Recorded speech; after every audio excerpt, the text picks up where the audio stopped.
In this video tutorial, I'm going to have a look at how we can draw onto a Tkinter canvas lines of a random length that are also of a random colour as well as being of a random width. The program we're going to look at in this video will produce the following output, and you can see that we're drawing lots of lines of a different thickness, of a different length, and you can see that the lines are all of a random colour. And we're going to build up our understanding of how we can draw lines on a canvas in Tkinter so we can develop a program that will do what you can see here.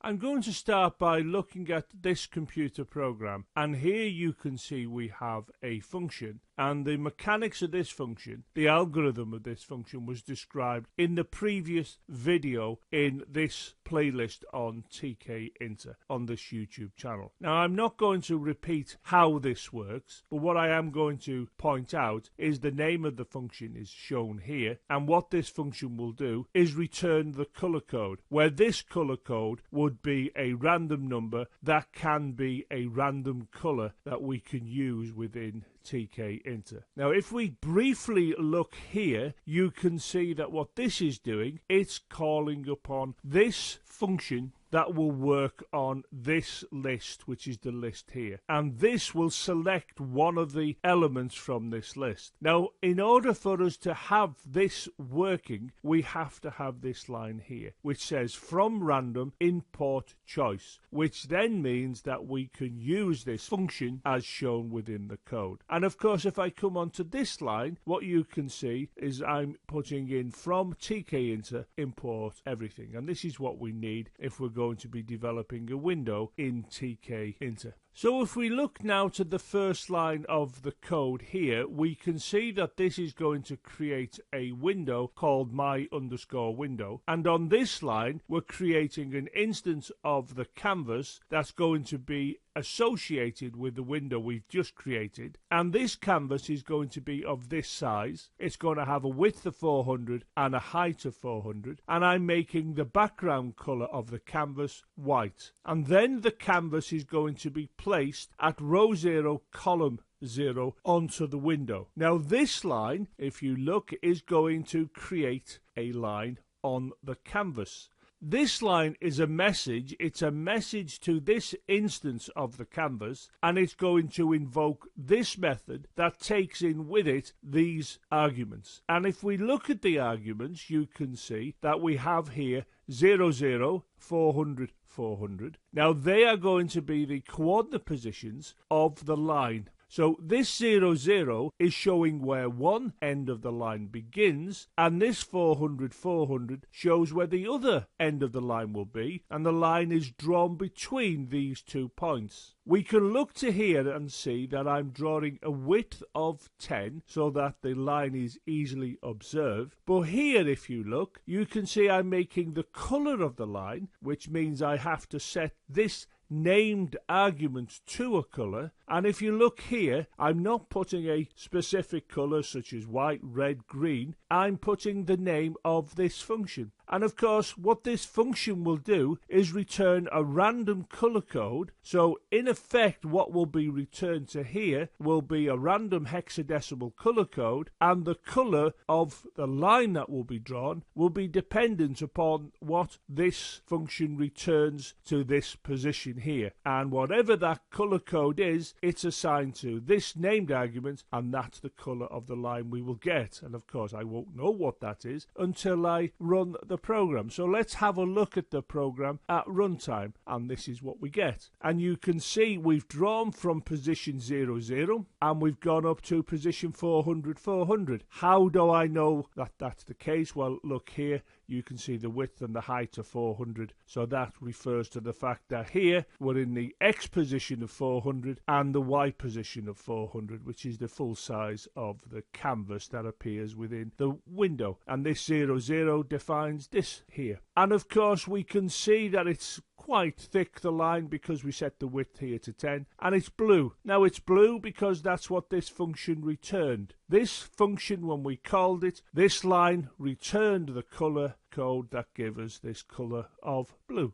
Now if I run the program again, everything is set exactly as it was a moment ago. I have not changed anything. But what will happen is that this will call the function, this function here, and of course this function will then return another random color code. So whatever that color code is will be returned to this position where it is assigned to this named argument fill, and of course we'll then get a different line drawn, but the line will go from the top corner to the bottom corner as shown by the blue line. So let's just run it and see what we will get, and you can see we get the line drawn in exactly the same position because the x and the y coordinates for the ends of the lines have not changed, but I've got a different random color code being assigned to fill, and on this occasion you can see we get green. If we consider this computer program, I've made one slight change, and the change is shown here. I've now got from random import everything. Now previously that line was, as you can see here, from random import choice. Now the reason I've changed it to this is I want to use some of the other functions that come with the random module. So far I've just been using the choice one, and the fact that I've now put this here does not mean that this choice one won't be working.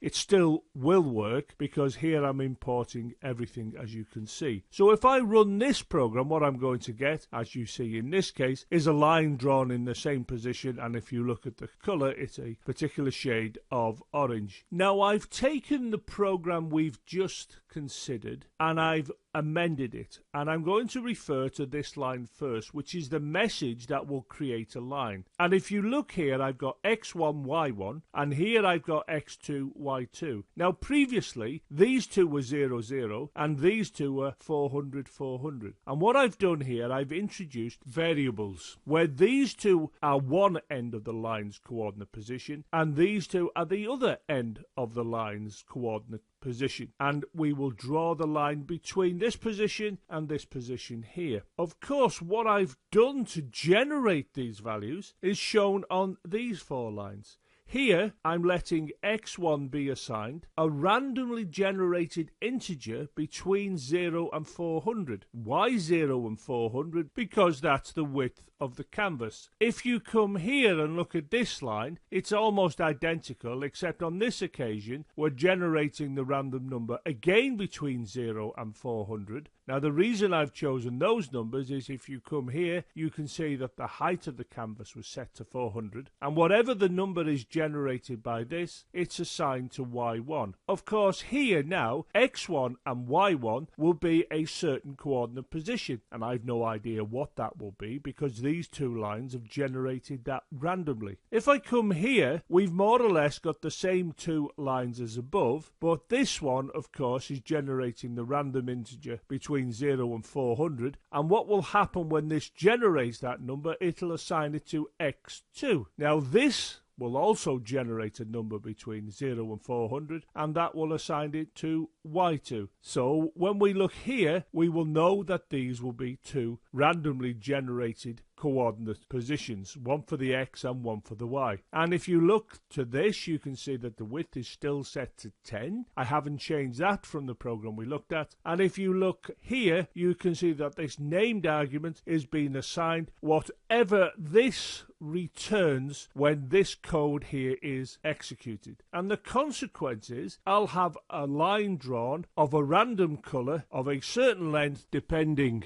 upon these values here and of the width of 10. So if we have a look what we would get, you can see that's what we get here. Now if I run the program again, what's going to happen is these lines again are going to generate random numbers, so they're going to define the beginning and end of the line, and of course this is going to generate a random color. So running the program again, we'll get this, and you can see that we have the color now being green, and the length of the line is not as long as it was a moment ago, and it's in a different position. Now that's because these values here have been changed. These two define one end of the line and these two define the other, and of course they're generated randomly because of these four lines here. If I look at another example, you can see it here. And we've now got a blue line, a light blue line, and you can see it's of a different length and in a different position. And again, that different length and different position has been defined by these values, which were generated randomly here. And the fact that this line is blue is because this generated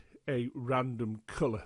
I'll just run it one more time just for completeness, and let's see what we get now. And you can see we get this line, which is brown, and it's of a different length and a different position because of all the random things that we've set up in the code. This program has taken the previous one and it's introduced a loop, as you can see here. Now this will be an infinite loop, which means you will keep on going round and round the loop forever until you stop the program executing. Because here you can see while true, execute this lot. In other words, it'll go round the loop over and over again. And here you can see that these 4 lines will generate randomly numbers for x1 through to y2, which will define the beginning and end of each line drawn. This is the message that will obviously draw that line based upon these values here, and this will generate a random color, and I'm making the width equal to 10. Now every time we go round the loop,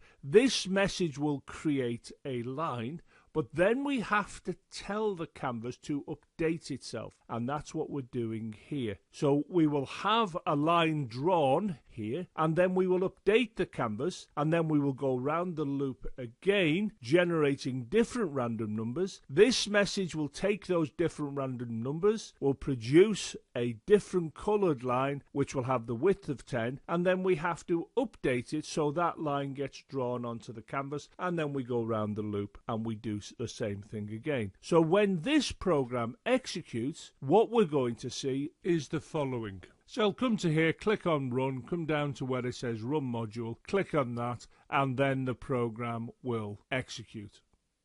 And there you can see the program executing. It's drawing lines of different lengths and of different colors. And you can see that the lengths are different because these values here have been generated randomly. And of course, this is giving us a random color. But if you look to this bit of the code, you can see that the width of each line is 10. And if you look closely at the lines, you can see they're all the same width. So this is achieved by this infinite loop here. But we have to remember, and this is key when you write the program up yourself, is make sure you put this in. Because every time this creates a new line, we have to update the canvas with that new line. And you can see the lines are drawn. Now the program is going on forever and ever because I've got an infinite loop here, because this is while true. And of course, it means that you'll go round the loop every time this conditional test here is true. And as I've set it to true, you go round the loop forever. So the only way I can stop this now is to come up to here, to click on this, and the program will stop. Now this program is almost identical to the one we've just observed, and I've still got a loop here, but if you look at the loop you can see I've used this here instead of while true, and this says for I in the range 0 to 500, which means it will execute this code, which is the same code that appeared inside the while loop, but on this occasion I'm controlling how many times I go round the loop because of this range function here. Now how quickly the lines will draw will be dependent upon the speed of your processor and the clock speed and so on. That's something to worry about for a different time, but this will show us that this will run for a specific duration of time and it will stop after it's executed the number of times round the loop. And again, this is the line, this is the message that will draw the line, and this is needed to update the canvas every time the line is drawn. If you didn't have this here, well, try it yourself, you'll see that nothing appears, and the fact that you have this will refresh the canvas so each new line is shown drawn onto the canvas. Now I've taken the program we've just considered and I've introduced this line of code here, and this variable random underscore width is assigned whatever this function returns, and of course it will return a random integer, and that integer will be defined by these two numbers 1 to 25. And if you look at this message, you can see here I've got width equals the random underscore width, which previously in the programs we've looked at was signed 10, whereas here I'm assigning it this variable, which is the variable here that was assigned one of these numbers 1 to 25, so it is not always 10. So when this program executes, you can see I've got this for loop controlling how many times we go round this loop. It will have a line drawn at random positions defined by these values, of a random color defined by this, and now of a random width. And again, you can see we needed to update the canvas. So when this program executes, what we're going to see is the following. And there you can see it's drawing the lines of random lengths, random colors, and random widths. It's stopped now because I controlled the loop with the for I, and I didn't go around it an infinite number of times. Check out the supporting website for these videos. In addition, why not follow me on Twitter, as I issue a tweet every time I upload a new video.